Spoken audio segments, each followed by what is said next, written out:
Hello guys, welcome to NFI online video tutorials. My name is Rajveer. I'm one of the educator in NFI. Now in this video, we are going to learn about Introduction to PLC. We are using a PLC named Siemens S7-1200 with the CPU 1212C AC-DC relay. And in this layout of videos, we are going to understand the PLC hardware. We will see how the processor works, and we will wire the inputs and outputs. We'll understand the basic fundamentals, how to wire this PLC, and then we'll have a summary. So I'm using a PLC S7-1200 along with these tutorials, which you can see on my table over here. So this is my PLC, which is powered up, and using this PLC on my desk, I'll explain you various things how to work with this PLC. All right, so let's start. The first lesson is understanding PLC hardware. So that's the same PLC we have on the table, S7-1200. So let's see what are the various elements in this PLC. So we'll start with power supply 120/220 AC. Now this power supply of this PLC has to be provided with 120 or 220 AC from your power source. Now you may find some PLC in which we supply 24 volts, but this one is AC input voltage. Okay. Now why? Because this PLC has an internal power supply inside. So if I show you this PLC, if you see this part of the PLC is the power supply. So this part converts the AC into DC. So you don't have to use any external power supply in this case. You can directly provide AC voltage to this PLC. Okay, so you must take care of that, because if your PLC is DC source, if your PLC is written 24 volts, and if you provide AC source, it will burn out immediately. So you have to check that. What is the power supply rating of your PLC? Okay, so this is provided over here. So in my PLC, you can see some wires. This is the wire. This is coming out from my power source, and this is giving me line and neutral of 220 AC. So we'll see its more details in the next slide. Now, next we have digital inputs. Now, you know that PLC is a digital controller which converts your input signals and process that using your algorithms, and it will give you some outputs. So digital inputs are connected to this part of the PLC. Okay, so this PLC supports, now that's the model number, this PLC supports 8 digital inputs, and these digital inputs is of 24 volts, and you have to supply it here. And correspondingly, you'll find some indicators. Now these indicators will tell you which input is on or off. So we have some green lights here, which will indicate the input is on. If there's no green light, it means input is off.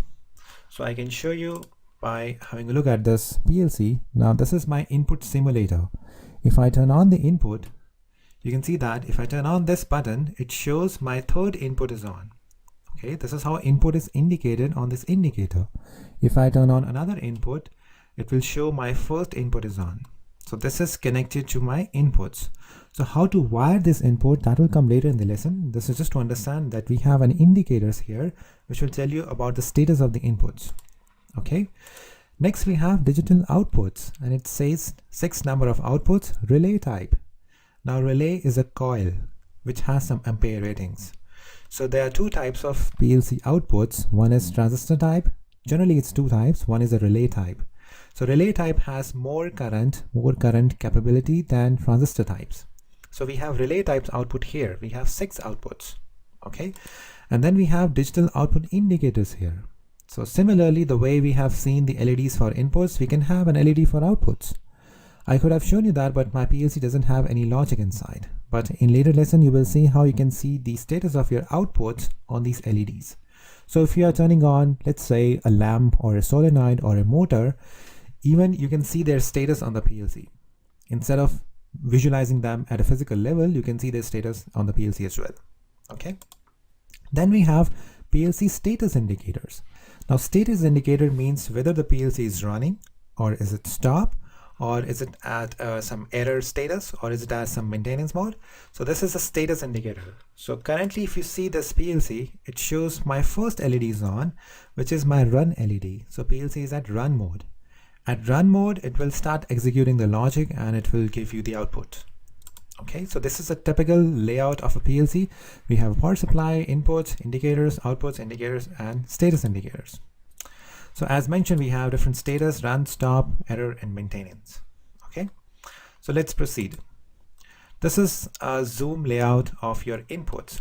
So starting with this, if you see here, power supply, this is L1 and N. If you see this symbol, this arrow goes downwards. Now this means you have to supply the power. Okay, it's mentioned 120 to 240 VAC. You have to supply AC voltage inside it. And this X10 is the dedicated number for these three terminals. This is the symbol for earthing.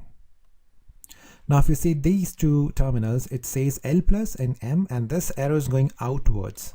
This is the DC output, which is 24 VDC. We will get 24 voltage output from this device.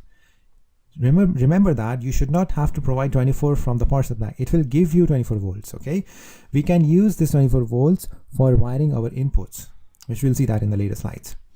Then you have these terminals, 8 terminals for your digital inputs to connect your digital inputs.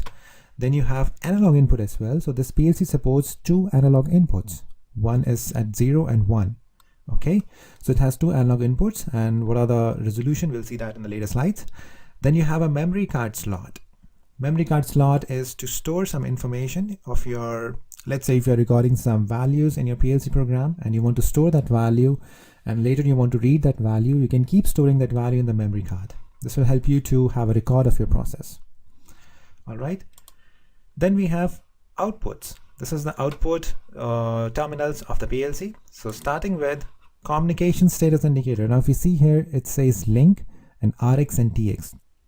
So if your PLC is connected to some, let's say an HMI or some other device which supports RS485 or Ethernet communication, this LED will show you the status. Okay, so this is the status to ensure the communication is perfectly fine or not. Then you have a LAN interface. So this is one of the best features of S7-1200, that you have a LAN interface. So you can program your PLC with a standard LAN cable. You do not need any other programming cable, unlike S7-200 or Micrologix 1000, which does not support LAN. So this PLC supports LAN, so you can use your standard LAN cable to program the PLC, which is very easily available in the market as well. So this is the MAC address of your PLC. Then you have these relay outputs as mentioned before. So you have 6 relays output which you can connect to these terminals. Okay,